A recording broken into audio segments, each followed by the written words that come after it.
Between 2000 and 2008, the United States experienced an average of approximately 5 active shooter incidents every year. Since 2009, this annual average has roughly tripled. Earlier this month, Fort Hood suffered the second mass shooting that community has experienced in just 5 years. And in a separate incident over the weekend, a gunman opened fire at a Jewish community center just outside of Kansas City. The Justice Department has concluded that federal hate crimes charges are appropriate in this case, and in the months ahead, we will do everything in our power to ensure that justice is served for every victim. But each of these tragic events is a heartbreaking reminder that mass shootings are all too common, and they have become increasingly deadly. As a nation, we must confront this alarming rise and all of its underlying causes, honestly, factually, and without regard for political consequence. We must deal with these incidents whenever they happen, but just as importantly, we must prevent them whenever we can. Today's Department of Justice is committed to doing just that.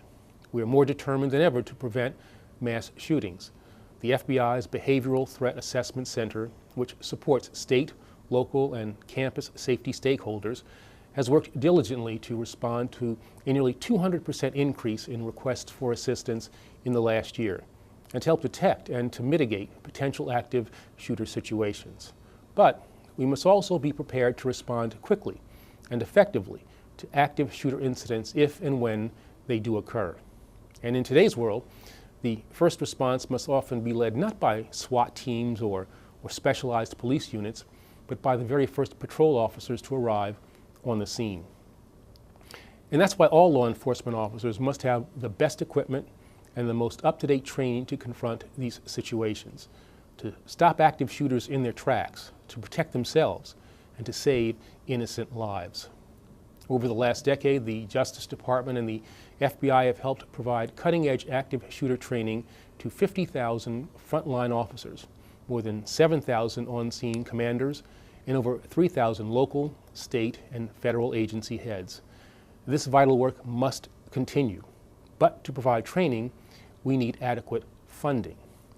Today, I am urging Congress to approve President Obama's request for $15 million for active shooter training and other officer safety initiatives.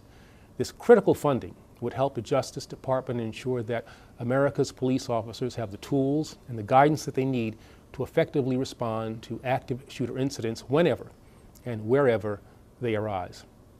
Every day, America's federal, state, local, and tribal law enforcement officials perform their duties with integrity, with courage, and with extraordinary valor. In the face of this urgent and growing threat, when the lives of innocent people are at stake, those who stand on the front lines need our full and unwavering support.